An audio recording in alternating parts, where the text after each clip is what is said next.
Kejaksaan Agung yang tengah mengembangkan kasus dugaan suap terhadap hakim di Pengadilan Negeri Wilayah Jakarta menemukan fakta baru dan kasus lainnya. Kejaksaan Agung yang telah menetapkan seorang pengacara berinisial MS kemudian menemukan adanya upaya perintangan penyidikan yang melibatkan seorang dosen yang juga advokat berinisial JS serta TB, direktur pemberitaan sebuah media massa. Ketiganya ditetapkan sebagai tersangka usai Kejagung melakukan pemeriksaan karena diduga berupaya membuat pemberitaan negatif terhadap Kejagung dalam kasus PT Timah dan kasus impor gula dengan terdakwa Tom Lembong. Biaya Rp478.500.000 yang dibayarkan oleh tersangka MS dan tersangka JS kepada TB yang dilakukan dengan cara-cara sebagai berikut.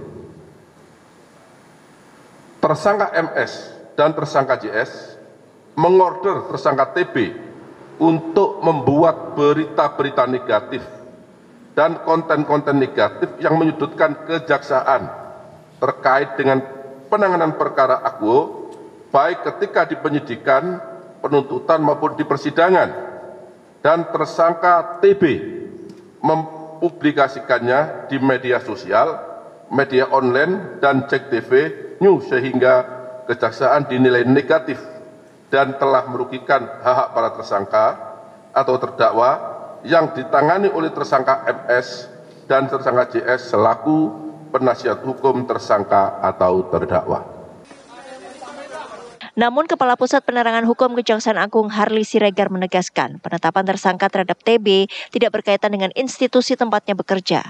Perbuatan yang dilakukan oleh TB adalah merupakan perbuatan personal, ya, yang tadi sudah disampaikan oleh Pak Direktur Penyidikan bersama-sama dengan JS dan MS. Itu yang harus kita pahami bersama. Kejaksaan Agung kini menahan tersangka JS serta TB di Rutan Salemba, sementara tersangka MS telah ditahan dalam kasus lainnya, yakni kasus suap vonis ekspor minyak sawit mentah CPO. Dari Jakarta, tim TV One mengabarkan.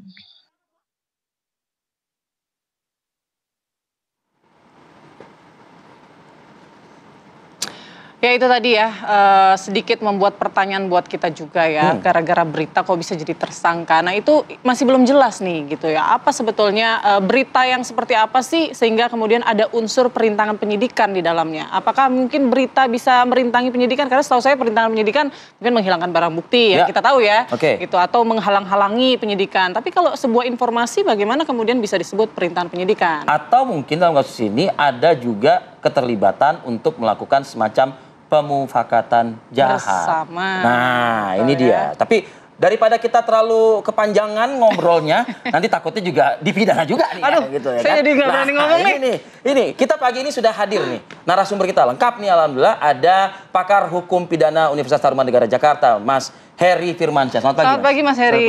Sehat Mas. Bantu kami untuk mencerahkan juga ya pemirsa pada pagi hari ini. Nah, bertabayun juga nih Mas Heri. Karena yang bersangkutan ini juga sudah bertemu dengan Jaksa Agung Republik Indonesia, Mas Toto Suryanto, selaku anggota Dewan Pers Republik Indonesia. Selamat pagi. Assalamualaikum. Mas Toto. Waalaikumsalam. Wah, sama Putri ini dari pagi saya monitor ya. Mohon maaf ini nggak bisa di studio. Waduh, kalau Dewan Pers memonitor kita siap salah aja dulu deh. Ya supaya nggak jadi tersangka nanti. Mas. Waduh, jadi takut nih Mas. Mas Toto, tapi kita penasaran nih. Mas Toto kan udah ketemu dengan Kejaksaan Agung ya Mas Toto. Mungkin boleh dibagi sedikit Mas Toto. Duduk perkaranya itu sebetulnya seperti apa sih Mas Toto?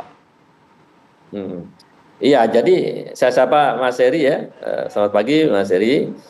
Jadi gini Putri sama Arifi ya. Kemarin itu kita memang terkaget ketika ada konversi pers malam itu, dini hari kalau tidak salah. Yang kemudian isunya adalah melibatkan seorang wartawan, ya, kebetulan yang bersangkutan jadi salah satu pimpinan di salah satu TV, ya. Media. Nah isinya kira-kira itu yang mencengangkan adalah seperti yang tertulis tuh, tadi di judul juga, kok gara-gara berita jadi tersangka. Tapi ketika saya tanyakan itu kepada Pak Jaksa Agung, dan kebetulan kemarin kita bertemu itu Dewan Pers bertiga, Bu Ketua, Bu Nini, lalu Pak Sabto dan saya, di Pak Jaksa Agung, Pak Sanitiar Burhanuddin didampingi oleh Pak Harli. Jadi ini persoalan permufakatan jahat. Permufakatan jahat yang disoal itu. Jadi yang dijelaskan sebagaimana dalam konferensi pers juga bahwa yang bersangkutan ini masuk dalam kelompok atau beberapa orang yang sedang berupaya agar kewajiban perusahaan tempat mereka bekerja atau yang mereka tangani itu terbebas dari kewajiban membayar kalau tidak salah. Karena ini ada korelasi dengan kasus onslah ya. Onslah itu kasus yang nanti mungkin Pak Seri bisa juga menjelaskan. Kasus onslah ini jadi salah tetapi tidak punya kewajiban untuk melakukan ganti rugi dan sebagainya. Yang kemudian berbuntut juga berurusan dengan kasus yang terjadi yaitu penetapan tersangka terhadap Ketua Pengadilan Negeri Jakarta Selatan ya, dan beberapa anggota kalau salah ada panitera dan juga hakim yang lain. Nah, di mana soalnya untuk yang TB ini? TB ini memang karena dia wartawan, tentu teman-teman masyarakat pers bertanya, apa bisa kalau seorang wartawan itu dipidana gara-gara dia membuat berita atau dia menyoal atau mengkritisi sebuah katakanlah kasus atau apa kemudian itu pidana.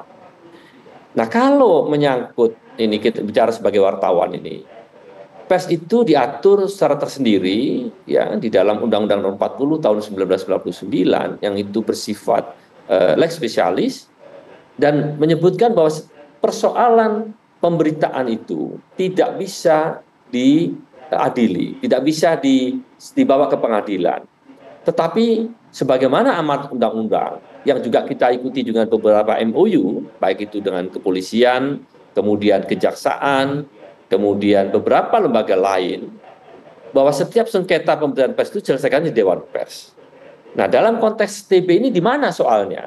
Memang panjang ya. Kalau kita lihat dari dalam penjelasan yang disampaikan baik itu Pak Jampitsus, Pak Abdul Qohar, maupun dikuatkan kembali di dalam konferensi pers kemarin pas Pak Jaksa Agung ya Pak Kapus Penkum menjelaskan bahwa yang bersangkutan katanya catatannya adalah sebagai pribadi, bukan orang yang berkorelasi langsung dalam kasus ini dengan tempat dia bekerja.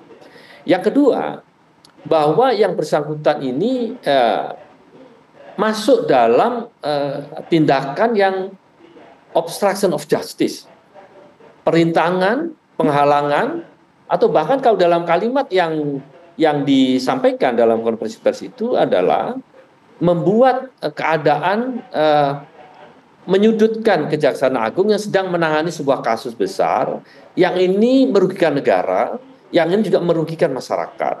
Karena itulah tindakan yang bersangkutan tidak hanya ya terkait dengan berita yang dia buat barangkali. Karena kalau kita lihat ini ada kasus ini kan dia itu ditulisnya di dalam penjelasan Kejaksaan Agung bahwa ada semacam dokumen ya isinya adalah dokumen yang menyatakan ada biaya sekitar 2 miliar 412 juta ya yang kemudian ini dipakai untuk melakukan atau dibagi untuk pembayaran yang mungkin agak jauh dari tugas jurnalistik ya. Misalkan begini, ada invoice 153.500.000 yang dipakai untuk membayar 14 berita dengan topik alasan tindak lanjut impor gula. Yang kedua, 18 berita dengan topik tanggapan orang ya, pengamat ya, saya nggak mau sebut di sini. Ya, kemudian ada 10 berita dengan topik orang juga ya, dan kemudian ada 15 berita yang tanggapan dari pakar juga. Tapi ya, ada dokumen-dokumen lain yang disebutkan bahwa itu berurusan dengan hal yang sifatnya itu konten ya. Konten itu misalkan membuat merekap tayangan atau konten di TikTok ya, kemudian di Instagram dan YouTube terkait hal-hal yang sifatnya memang mungkin kami sedang teliti nih, apakah ini konten berita, artinya berita yang tayang di sebuah media itu kemudian kita share kembali di media sosial tempat atau yang related dengan media itu ataukah apa? Ini kita lagi telusuri. Sejak semalam kita sedang berupaya untuk cek materi ini apakah memang berita atau bukan. Tetapi ini begini, pertemuan kemarin dengan Jaksa Agung itu menguatkan positioning kita bersama bahwa Dewan Pers memiliki tugas menjaga kemerdekaan pers, termasuk independensi pers di dalam membuat atau tidak membuat berita. Ya. Jadi kita akan teliti apakah memang yang dimaksud itu berita atau bukan. Nanti kita akan jelaskan. Ya mungkin insya Allah siang nanti mungkin kita akan menyampaikan update dari apa yang sedang kita teliti. Tetapi di sisi lain kita tentu menghormati aparat penegak hukum atau APH atau lembaga penegak hukum seperti Kejaksaan Agung maupun kepolisian dan lain-lain yang memiliki standar tersendiri ketika menetapkan seorang itu bisa menjadi tersangka atau tidak. Kalau tidak salah itu mungkin nanti Bang Heri bisa menambahkan ada 2 alat bukti yang cukup itu sudah berlaku. Kira-kira gitu. Oke, Mas Toto. Mas Heri sih masih ada di studio kita, belum berangkat dan meninggalkan studio ya Mas. Karena tadi ada 18 berita tanggapan pakar. Nah harapannya pakar yang hari ini memang benar-benar sahih begitu ya Mas Toto ya. Mas Toto, jadi kalau saya boleh mungkin konklusikan ya Mas Toto. Jadi ini tindakan yang dilakukan oleh tersangka TB ini adalah tindakan pemufakatan jahat yang melakukan sporadis gitu ya. Baik itu pemberitaan di media mainstream yang dituduhkan. Yang dipersangkakan begitu ya Mas? Dituduhkan kepada yang bersangka, ya. Oke, sporadis artinya baik itu mainstream maupun media sosial juga. Dan yang mencengangkan begini, Vi, bahwa ada pembayaran yang katanya untuk membayar orang-orang yang berdemo di Kejaksaan Agung, mendemo Kejaksaan Agung, dan itu kemudian itu memang katanya ini sesuai dokumen yang kita punya itu adalah di-set oleh yang bersangkutan sehingga ada jerat lain gitu selain masalah berita, tapi juga tadi itu termasuk yang saya memang sedang telusuri itu apa betul misalkan dia mengumpulkan orang kemudian mendemo, membayar, menyiapkan sebuah konten negatif untuk menyerang personel di Kejaksaan Agung yang sedang menangani kasus itu. Misalkan begini nih, ada pejabat di Pitsus misalkan, ya, itu disebut misalkan memiliki harta, memiliki apa yang kemudian bisa jadi akan bisa menimbulkan orang menyangka bahwa orang ini kaya raya ya, dari mana duitnya, kira-kira begitu kemarin itu. Framing, menggiring, begitu ya? Ya, framing lah, seperti itu kira-kira. Iya.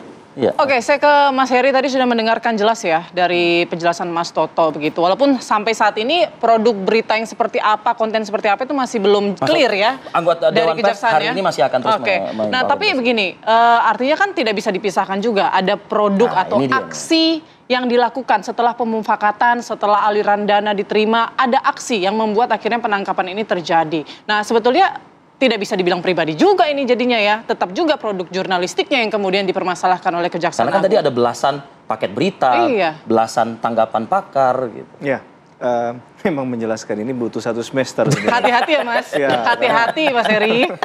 Karena panjang kali lebar ya. Mudah-mudahan saya bisa mengambil intisari dari persoalan ini ya. Bahwa poin utamanya pertamanya begini, bahwa Undang-Undang 40 1999 itu kan buah dari konsolidasi demokrasi kita pasca reformasi.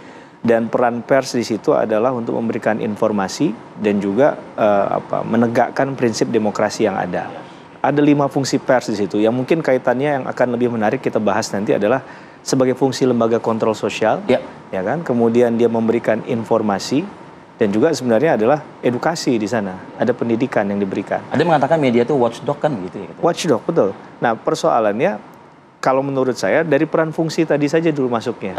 Apakah kemudian mau produk, mau apapun yang disampaikan tadi itu adalah kaitan dengan 3 hal tadi atau 5 peran dari fungsi kode etik jurnalistik yang ada atau tidak di luar dari konteks itu. Celakanya dalam kasus ini kan dikenakan pasal 55 KUHP juga, saya tidak salah ya, penyertaan. Jadi bicara tentang penyertaan dan pemufakatan jahat tadi berarti kan ada kesepakatan yang pelakunya lebih dari 1 orang untuk melakukan 1 tindak pidana. Nah, sempurnanya kejahatan tadi diduga kan ada aliran dana yang diberikan oleh 2 orang advokat ya. Ya, 2 orang advokat tadi yang memberikan sebenarnya mengorkestrasi lah kita katakan tindak pidananya. Nah, kemudian untuk lengkapnya, untuk sempurnanya, voltoidnya perbuatan pidana ini, maka dikaitkan dengan pihak yang lain. Dikaitkan tadi dengan narasi yang kita nggak tahu bukti yang dimiliki oleh kejaksaan apa sejauh ini ya. Apakah memang ada transfer uang, bahkan ada penyadapan yang dilakukan. Jadi ketika mereka menyusun skenario tadi itu sebenarnya sudah diketahui. Karena kalau kita lihat yang dituduhkan terhadap perkara ini bukan satu saja. Ada perkara Tom Lembong, ada perkara timah kalau saya tidak salah ya. Bahkan ada satu lagi. Ada impor. Ya, CPO itu kan. Jadi ada 3 hal. Jadi kalau kita tarik ini sebagai satu narasi permufakatan jahat, bisa masuk dia. Karena tadi lebih dari satu tindak pidana. Masalahnya apakah produk tadi yang kita sampaikan, apakah produk substansi dari perkara ini ada kaitan langsungnya antara posisi dia tadi dalam konteks tadi melakukan tindak pidana. Tapi sesungguhnya kan perbuatan dari pidana penjelasannya Mas Toto tadi berdasarkan tabayun dengan Jaksa Agung kemarin secara personal katanya. Nah, pribadi ya. Betul. Ini yang harus kita luruskan juga bahwa ketika ada satu orang yang melakukan kejahatan, dia tidak kemudian mengatasnamakan satu instansi. Berarti kan tidak bisa mengatakan bahwa... Tapi kalau produknya itu disiarkan di frekuensi publik, ya. Nah itu gimana tuh? Masalahnya begini, sebenarnya ketika kita bicara tentang produk tadi kan pengawasan dan lain sebagainya kan kadang diterjemahkan dalam satu narasi instansi eksternal saja. Nah apakah itu kemudian sudah diuji kebenarannya? Karena kan data yang diberikan satu harus akurat misalnya. Yang kedua harus ada cover both side. Nah, jadi dalam konteks tadi apakah itu sudah dilakukan atau tidak? Walaupun kalau saya lebih menyaringnya begini, yang kita bicarakan kan sebenarnya bukan masalah di konteks persnya saja, tapi dalam konteks ini adalah obstruction of justice-nya, menghalang-halangi atau mencegah proses perintangan penyidikan tadi. Dengan membuat opini. Ya, di KUHP di pasal 221, 231, 233 itu kan lebih umumnya bicara tentang menghalangi proses penyidikan ataupun kemudian menghancurkan barang bukti. Di buku yang lain tentang obstruction of justice ada bicara tentang lying, aiding a suspect, famous obstruction, dan juga tampering with the evidence. Dalam konteks ini berarti ada upaya untuk menghilangkan bukti atau alat bukti tadi. Nah, apakah kejahatan-kejahatan ini masuk ke sana? Kalau di 2 advokat tadi mungkin kemungkinan besar Kejaksaan Agung udah punya materi yang ini ya, karena mereka punya konflik of interest langsung terhadap perkara tersebut. Di beberapa perkara mungkin ada keterlibatan di sana, menangani perkara secara langsung. Tapi dalam konteks ada pihak ketiga yang kemudian menginisiasi adanya satu informasi, ini kan harus dilihat informasi ini ada pesanan by order atau tidak. Nah kalau dia memang ternyata memegang prinsip independensi, seharusnya tidak dipidana. Karena prinsipnya dan dia berikan ruang cover both side dalam produk itu. Betul, dalam putusan Mahkamah Agung nomor 1608 tahun 2005 kalau saya nggak salah mengatakan begini, pemidanaan terhadap insan pers, terhadap pers itu sebenarnya bentuk penguatan atau malah pelemahan kebebasan pers itu sendiri. Nah kalau seandainya dibaca sebagai pelemahan, maka harusnya bukan pemidanaan yang diajukan, tapi ada hukum atau non hukum lain yang bisa digunakan sebagai alat untuk katakanlah memberikan punishment tadi ke Dewan Karena Pers. itu ada jalinan di Dewan Pers tadi kan untuk mengatakan apakah ini memang produk kode yang sesuai dengan kode etik jurnalistik atau tidak. Nah itu sehingga tadi disebut oleh Mas Toto ini sebagai asas leg spesialis tadi kan, Jarohat legi generali, berarti dia lebih menyampingkan hal-hal yang bersifat umum seperti di KUHP. Mereka punya aturan main sendiri. Nah masalahnya kalau kita bicara secara kesalahan individu ya tadi ini yang harus kita tegaskan, itu tidak ada kaitannya dengan persnya tadi. Produk jurnalistiknya juga nggak ada. Ya, produk jurnalistiknya tadi yang akan jadi perdebatan adalah ketika ada satu narasi, apakah narasi ini dilawan dengan narasi juga atau kemudian dilawan dengan pemidanaan. Nah ini kan yang penting untuk kita batasi. Kemudian apakah kebebasan mengeluarkan pendapat, menyampaikan pendapat di muka umum itu hak yang absolut atau malah dibatasi. Nah kalau ada pembatasan seperti apa yang dilakukan? Karena ini kan case by case kita bicaranya begitu. Kita sebetulnya apresiasi ke Dewan Pers juga ya. Kenapa harus apresiasi Dewan Pers? Karena Dewan Pers yang jemput bola ke sebuah lembaga yang ya mungkin respon awalnya buat kami-kami ini, kita semua masyarakat juga mengusik-usik kebebasan pers tersebut begitu. Seharusnya kalau misalnya gamang Kejaksaan Agungnya datang dulu dong seharusnya ke Dewan Pers konsultasi. Ini ada loh nih seseorang oknum misalnya begini. Tapi kita apresiasi Dewan Pers yang mau jemput bola ke Kejaksaan Agung. Mas Toto, nanti kita coba akan lanjutkan ya Mas Toto dialog kita usai jeda pada orang berikut dulu Mas Toto. Kami akan kembali. Ya, Anda kembali di Apa Kabar Indonesia Pagi, mungkin langsung ke Mas Toto. Mas Toto, kalau misalnya ini masih jadi pertanyaan yang mungkin kita juga belum bisa menerima jawaban Kejaksaan Agung ya, karena memang belum detail juga ya mereka menyampaikan sebetulnya apakah ini produk berita atau enggak. Tapi kalau dari pandangan Mas Toto sendiri, apakah langkah yang dilakukan Kejaksaan Agung sudah pasti tidak benar ya? Harusnya bukan tidak benar, harusnya mereka konsultasi dulu kalau memang ini terkait produk jurnalistik. Tapi apakah tidak ada rekomendasi lain gitu Mas dari Dewan Pers untuk menyelesaikan kasus pada saat bertemu dengan Jaksa Agung? Iya, khususnya untuk salah satu wartawan yang saat ini jadi tersangka begitu. Ya, yang pertama begini, bahwa kalau Kejaksaan Agung tidak tidak melakukan konfirmasi atau berkoordinasi dulu dengan Dewan Pers sebelum konferensi penetapan tersangka itu, bisa juga diartikan bahwa mungkin Kejaksaan Agung punya bukti-bukti yang lebih kuat dibanding kalau hanya terkait dengan berita. Itu mungkin bisa satu pandangan ya. Tapi mari kita cermati begini, bahwa ketika kami mencoba untuk melakukan jemput bola tadi istilahnya, memang sebagai bagian dari untuk melakukan upaya menjaga kemerdekaan pers, kemerdekaan wartawan di dalam rangka melaksanakan tugas jurnalistik yang tadi disebut kalau media itu ya punya fungsi informasi, pendidikan, sosial dan hiburan. Maka ini bagian yang ketiga itu barangkali bisa jadi menjadi dasar bagi yang bersangkutan melakukan kegiatan yang sekarang dipersoalkan. Tetapi kalau kita lihat ya sedikit, saya tercengang terus sampai sekarang itu masih bingung. Ini ada permufakatan jahat ya yang dituliskan di situ dengan cara mengorder. Nah, bayangin, mengorder berita. Berita itu tidak bisa diorder. Ya, berita itu harus independen. Tidak ada wartawan itu membuat berita atau tidak membuat berita karena perintah seseorang, karena pemberian sesuatu. Betul. Itu tidak boleh. Karena itu independensi itu salah satu fungsi utama dari yang kita tuliskan di dalam kode etik jurnalistik. Di situ ada dituliskan permufakatan antara MS, JS dan TB ini adalah bermuara pada membayar 478.500.000. Untuk apa itu? Ya, yang pertama nih agak lucu memang. Kami Dewan Pers sedang menelusuri apakah kebenarannya. Nanti mungkin kita juga ingin mengupayakan selain meneliti berita-berita itu juga mungkin bisa jadi kita akan kalau diperbolehkan bisa ketemu sama yang bersangkutan. Misalkan begini, di order membuat berita yang negatif tentang kejaksaan.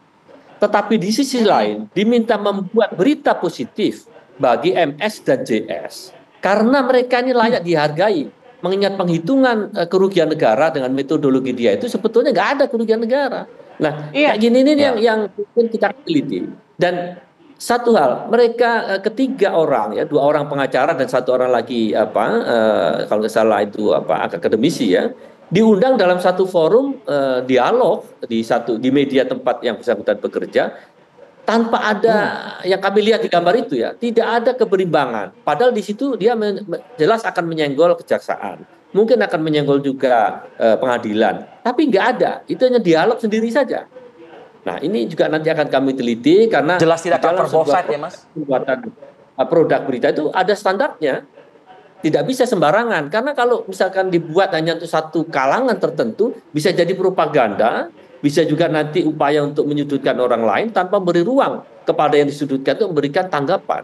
Ini kan jelas tidak bisa. Tapi lagi-lagi ini kita akan teliti dulu. Mudah-mudahan nanti siang kita rencana akan menyampaikan kalau penelitian selesai akan menyampaikan perkembangan update kasus ini setelah kita ketemu kejaksaan kemarin di Dewan Pers siang nanti. Mudah-mudahan di situ lebih tergambar lagi bahwa sebetulnya ada beberapa kondisi seperti apa yang kemudian bisa kita jelaskan kepada masyarakat supaya tidak resah nih. Masyarakat pers ini kan resah nih, tapi saya sampaikan yang penting bagi pers itu adalah sikap profesional. Profesional itu artinya dia menggunakan skill yang hebat itu untuk membuat produk berita dengan tahapan-tahapan yang karena dia memahami aturan. Di situ profesional. Jadi nggak ada perlu ketakutan kita melakukan kontrol sosial sepanjang lakukan dengan cara-cara profesional dengan tetap menjunjung tinggi kode etik jurnalistik. Saya kira clear di situ. Bahwa kalau kemudian ada soal-soal lain yang sifatnya pribadi, memang Dewan Pers tidak bisa menengahi. Tetapi semua sengketa pers itu muaranya ada di Dewan Pers. Dan sesuai dengan MOU, sepakat kita untuk menyelesaikan itu, dan hal-hal lain yang sifatnya pribadi, ya itu tentu tanggung jawab yang bersangkutan tanpa bisa dilindungi oleh Undang-Undang Pers maupun Dewan Pers sebagai pelaksana mandat kemerdekaan pers itu.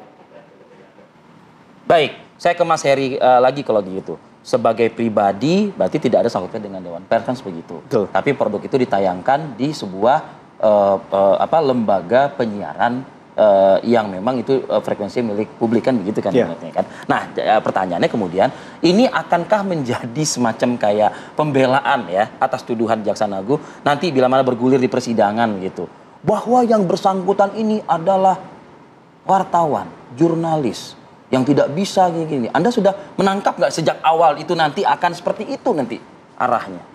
Iya, profesi apapun mulia ya. Tapi dalam konteks ada oknum itu yang harus dipertegas oleh Kejaksaan Agung agar ini bisa cover both side juga kan.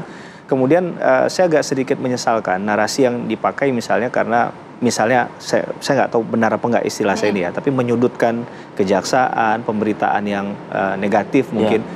Seandainya kalimat itu tidak muncul hanya satu instansi, ke satu instansi saja yang disebutkan, tapi bicara pada konteks bahwa informasi ini yang perlu mendapatkan informasi yang baik dan benar itu siapa sih? Masyarakat. Ya? Nah, ketika narasi masyarakat itu yang dikedepankan, saya rasa tidak akan sesensitif ini penerimaan masyarakat ataupun pers sendiri kan, di kalangan pers sendiri. Tapi bahasanya harus lebih humanis, bahasanya harus lebih bicara tentang keadilan bagi semua, justice for all, bukan hanya bagi kejaksaan misalnya, agar kalaupun standing kejaksaan adalah memang bermain dengan membuktikan kesalahan seseorang, itu memang nggak bisa dihapus ya, itu memang paham mereka untuk melakukan satu pekerjaan, tapi ketika menarasikan, mempublikasikan bahasanya ke publik, ini juga harus ada teknik sendiri ya, agar tadi jangan kesannya didapat adalah ini mungkin orang beranggapan ada yang saya hanya mengistilahkan baperan dan lain sebagainya. Nah, ini istilah orang ya, bukan saya. Ya, tipis kuping. Itu yang kita tidak inginkan. Jadi ketika kejaksaan menyampaikan hal ini memang legal standingnya tepat karena ada perkara misalnya tadi ada advokat yang melakukan upaya untuk menarasikan tadi. Nah, narasi itu kan mengorder kan gitu kan. Dan memang untuk membuka kotak Pandora dari mens rea, dolus malus, niat jahat itu memang nggak mudah. Maka harus ada kesengajaan di dalam konstruksi kejahatan ini. Kesengajaan itu apakah ada pertemuan di luar yang sebenarnya tidak perlu dilakukan. Misalnya si orang tersebut datang sendiri menemui si dua orang tadi tanpa melibatkan katakanlah instansi di tempat di mana dia bekerja, walaupun dia datang sendiri, tapi dia mencari gitu berarti. Betul. Nah, ini yang akan dipisahkan oleh kejaksaan mungkin tadi. Tapi ketika misalnya saya nggak membayangkan juga ini jadi dirapatkan besar begitu ya, bertemu dengan si pihak yang mau order tadi, misalnya walaupun tadi bahasa Mas Toto bilang nggak ada informasi yang harus bisa diorder, itu yang benar, prinsipnya demikian. Nah, pasti yang kebalikan dari teman-teman kejaksaan kan adalah bagaimana membuktikan sebaliknya tadi, bahwa ini ada inisiator, ada pertemuan penawaran dan permintaan, hukum itu tercipta dan kemudian bertemu mereka, kemudian terjadilah hal ini gitu. Itu yang harus dibuktikan saya rasa oleh teman-teman kejaksaan. Mas Heri, wartawan senior Mas Toto, anggota Dewan Pers saja masih bingung tadi ya. Kita apalagi masih bingung, masih bertanya-tanya begitu ya. Ini saya bertanya dengan nada lembut ya Mas Heri. Ini ketidakdetailan Kejaksaan Agung menjelaskan akhirnya kan membuat gaduh juga di masyarakat. Simpang siur opininya tadi, ada yang mengatakan ini tipis telinga lah, tipis kuping lah, ini masalah orderan, itu kan penggiringan opini nggak sih, jadinya membuat kegaduhan juga nggak di tengah masyarakat kita? Saya boleh bingung juga. Kalau menurut saya begini, bahwa apa yang dilakukan oleh teman-teman kejaksaan kadang bisa dipahami, tidak semuanya dieksplor di depannya. Kadang alasannya adalah ini masih proses. Nantilah di persidangan. Ya, penyidikan, masih dalam tahap pembuktian dan lain sebagainya. Tapi memang harus ada penjelasan yang tegas terkait narasi tadi. Narasi tadi itu mungkin tidak membuka semua fakta ya. Kita menghormatilah hal itu. Kita paham posisi masing-masing. Proses penyidikan yang masih berlangsung. Tapi dalam konteks ini harus secara tepat hal-hal mana saja yang kemudian sebenarnya substansi dari tindakan ini sudah memenuhi kualifikasi delik ini loh, begitu ya, terpenuhi unsur delik ya.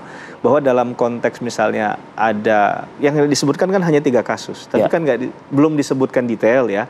Kasus ini misalnya untuk satu kasus narasinya begini, narasinya ini. Nah, ini kan mungkin dijadikan bukti di pengadilan, di persidangan. Ya, mungkin pikiran kita ini karena masih nuansanya Idul Fitri harus husnuzon dulu, berpikir secara baik. Kalau husnuzon sih pagi ini kita main husnuzon juga dengan Dewan Pers yang sudah bertemu dengan Jaksa Agung ya Mas Toto ya. Baik, terima kasih atas waktunya Mas Toto. Tetap selalu ya Mas menjadi apa ya, lentera lah buat kami ini.